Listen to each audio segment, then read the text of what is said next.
Najprej lepo pozdravljeni vsi. Na začetku bi se hotel zahvaliti tako vsem stranki Modernega centra, kot tudi Državnem zboru, ki so mi omogočali do sedaj, da sem naredil tisto, kar sem naredil v prejšnjem mandatu, praktično celotno politično kariero, ker dejansko brez ljudi se ne da ničesar narediti. Druga stvar, ki bi jo rad poudaril, je, da je bil seveda včerajšnja izključitev povsem zrežiran dogodek, to se da iz objektivnih dejstev zelo lepo jasno videti. Najprej je bil na svetu rekonstituiran, torej rekonstruirali smo svet v skladu z rezultati volitev. Bistveno se je zmanjšal, dopolnjeno je bilo 6 novih, ki jih predlaga sam predsednik po našem statutu. Potem so šli zamenjava organov, iz katerih se je jasno videlo, kam zadeva pravzaprav pelje, čeprav tisti, ki so bili na svetu, res niso vedeli, zakaj gre, to moram priznati, in so najverjetneje bili zvečer presenečeni. Od tega, da se je zamenjal nadzorni odbor, statutarna komisija, do tega, da je prišlo do imenovanja novih članov izvršnega odbora oziroma puščanje znotraj samo tistih, ki niso v prejšnjem mandatu bili tudi izvoljeni v tem parlamentu. In takšen organ je bil neposredno po tistem sklican, po potrditvi samega zapisnika prejšnjega izvršnega odbora, ki še bil v stari sestavi, sprejet, je potem sledilo to, za kar ste danes tukaj zbrani. Torej sama izključitev iz stranke Modernega centra, ki tudi statutarno gledano ni najbolj logična, ker najprej razrešuje podpredsednika svet, potem pa lahko izključuje člana tudi izvršni odbor. Pač ta zadeva se na tej točki preskočila. Zame so očitki neosnovani, od takih, da sem dajal preveč izjav medijem in s tem zasečil predsednika stranke, da sem recimo obsodil, medtem ko je predsednik stranke pozdravil napad na Sirijo, ki je po mojem in pomislim, da je to objektivno dejstvo, tako v nasprotju z našo ustavo kot z mednarodnim pravom, ki nas zavezuje, ampak vse te zadeve so obskurnega pomena. Glavni očitek je bil tako imenovana samokandidatura za predsednika Državnega zbora. Vsekakor so brali zgolj naslov novice v STA-ju in sploh niso prebrali, kaj je bilo od spodaj povedano. Tam zelo jasno piše, da podpiram idejo, da bi v Državni zbor v prihodnjih 4 letih vodil predsednik SMC in premijer, ki trenutno opravlja tekoče posle, torej Miro Cerar. Dodal pa sem, da je treba to zadevo dejansko izpogajati in se morajo o tem vsi dokončno strinjati. Vse drugo je v bistvu bil zgolj prehodna faza znotraj celotnega procesa.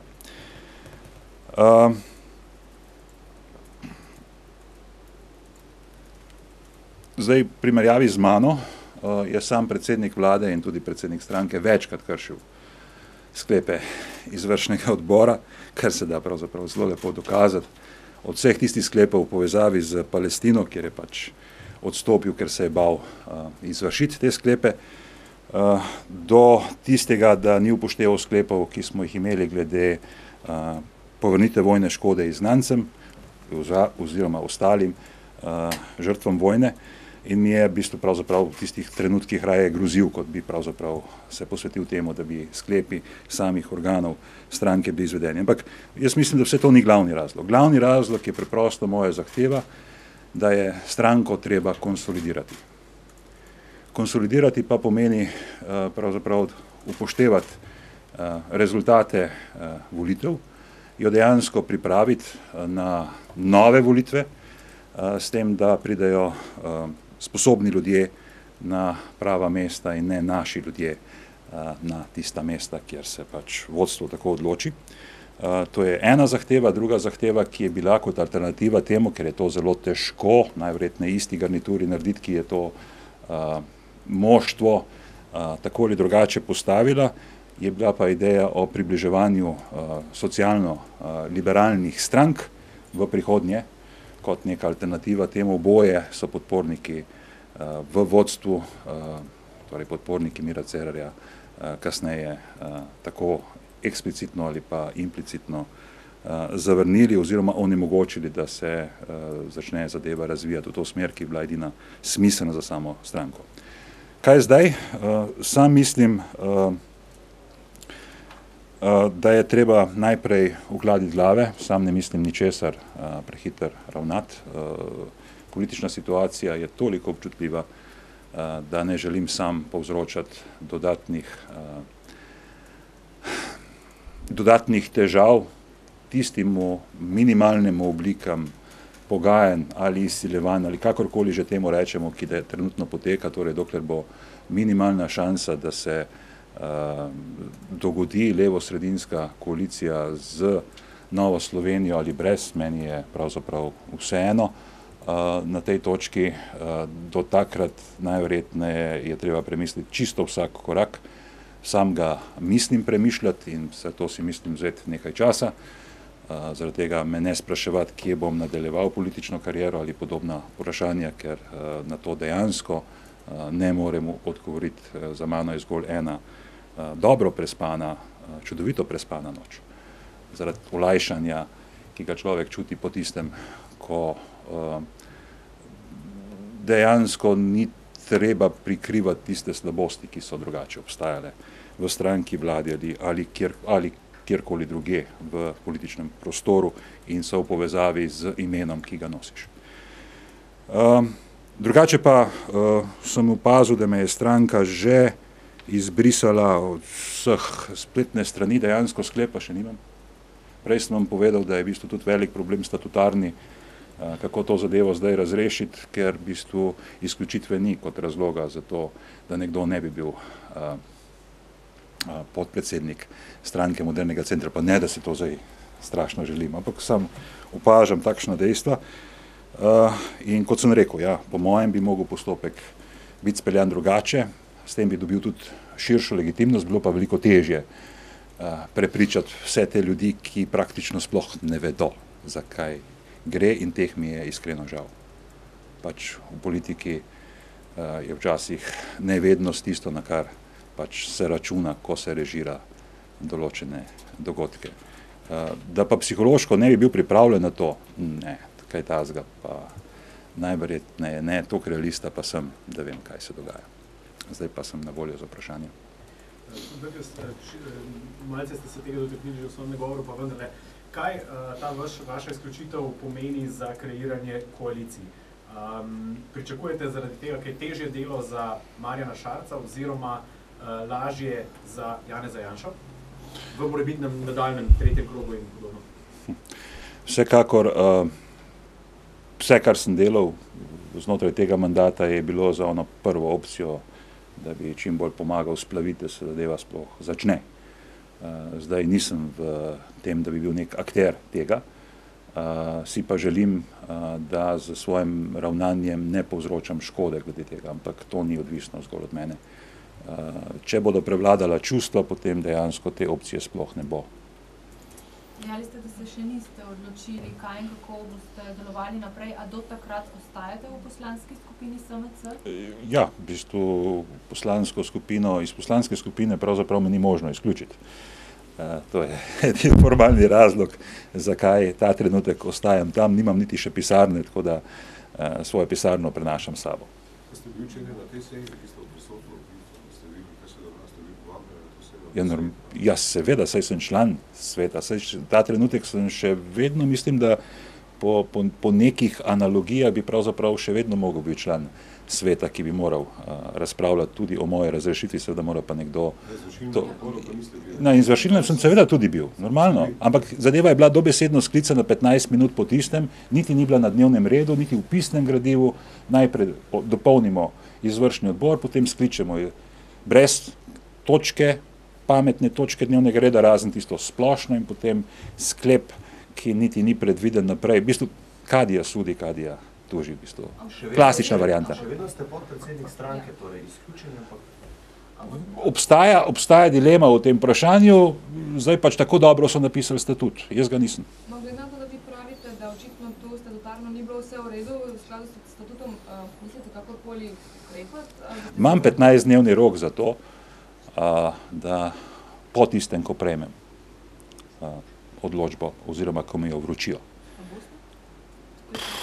15 dni imam časa za razmisliti, ne bom zdaj govoril o tem, kaj bo. 15 dni je v politiki enormno veliko časa, na dopustu pa zelo kratko. To se nam zdi logično, da se izključijo stranke in ste pol ne član stranke, podpredsednik stranke. Pa seveda ni logično, saj tudi statut ni logičen. Lahko še nekaj. Zanimivo je, da danes niste omenili koalicije z SDS-om, medtem ko ste včeraj na Facebooku to eksplicitno omenili, da so vas vrgli iz stranke, ki ste nasprotovali, da gre SMC v koalicijo z SDS. Bom drugače povedal, sam se smatram za glavni simbolni in tudi dejanski branik, da se to nekakor ne bi zgodilo. To je pač mogoče moja samopercepcija, ki je lahko z vašega stališča napačna. Vem pa, če bi se v stranki kar tazga zgodilo, da pač cela stranka sigurno ne bi šla v neki tazga. Pa ne bi šel sam tiste druge. Samo še to, ker ste rekli, da ste pravzaprav v intervjuju za STA ste povedali, da ste z gospodom Cerarjem glede ne vstopa v SDS usklajeni. Ja. Ampak glede na razprave, glede na pritiske, ki so na odborih, še zlasti strani tistih, ki nikoli niso kandidirali na volitvah in so sestavni del struktur te stranke, nikoli ne veš, da je kdo popusti pod kakšnim pritiskom. Jaz se ne zlomim pod pritiski, drugi se. Kaj pa je argument v bistvu tem, ki pač zastopajo to opcijo, da se grejo? Dajmo prehiteti nekoga drugega, zato da ne bomo zadnji pri tem. Še dve vprašanje. Ste lahko, kdo pa je bil ta, ki je bil za to in je... Glejte, zdaj pa glede na to, kaj se o tem že govori, ne mislim dodajati nekih internih zadev in kazati na konkretne osebe, kako in kaj. Imate dovolj informacij glede tega, tako da se lahko ustvarite sami sliko. A ste se vidva z gospodom Cerarjem sploh kdaj zares pobotala, ker vemo, da že nekaj časa ta spor med vama z vzponi in padci, bom rekla, traja, pa se počutite nekako, bom rekla, izkoriščenega, glede na to, da se je to zgodilo zdaj po volitvah, vendar ste prenesli konkretno število glasov, si upam trditi stranki. Ja, najverjetneje res konkretno število glasov. Če bi stranka šla prej narobe, narazen ne vem, kaj bi se praktično v političnem prostoru glede tega vprašanja lahko zgodilo, zato tudi ne pričakujem očitka, da moram vrniti mandat, ker sem se ga presneto izboril na terenu z distanciranjem od tistega, kar SMC je, ker drugače ga ne bi dobil. Pričakuješ, da bo še kdo sledil iz stranke, da bo šel še kdo, ne da bi ga izključil? Niti ga nisem, do sedaj nisem nobenega ne nagovarjal, ne spodbujal, vsaj ne od tistih, ki so relevantni in to so sama poslanska skupina, ker se mi kaj takega ne zdi način, na kakšnega se dela. Vem pa, da je predsednik stranke komuniciral z ostalimi takrat, ko ni z mano. A niste odgovorili se na prvi del? Ja, kaj pa je prvi del? Če ste se s Cerarjem sploh kdaj zares pobotali? Mislim, da so se pobotala na tisti točki po zakonu o tujcih, da je preprosto proces arbitraže prepomembna zadeva in potem, ko je ta proces arbitraže kot neka državotvorna zadeva stekel in bolj manj je, zdaj bom rekel, v fazi implementacije, kar se slovenske politike tiče in doseganja nekega konsenza, od takrat ni tako pomembnih državotvornih razlogov, da bi se človek še umikal. Nekje je konc. Rekli ste, da ste se glasove izborili z licenciranjem od tega, kaj SMC je. Lahko pišete, kaj je SMC je?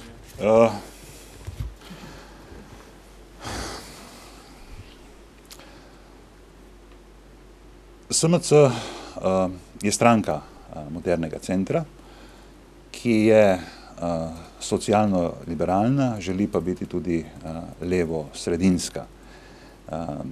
Zdaj, to je ta stvar, ki jo zagovarjamo v javnosti. Tisto, kar se pa na ravni posameznih ravnanj dogaja, je pa včasih različno od tega. Jaz želim živeti v skladu s tistim, kar govorim in do sedaj mi je v življenju uspelo in upam, da mi bo tudi naprej. Hvala lepa.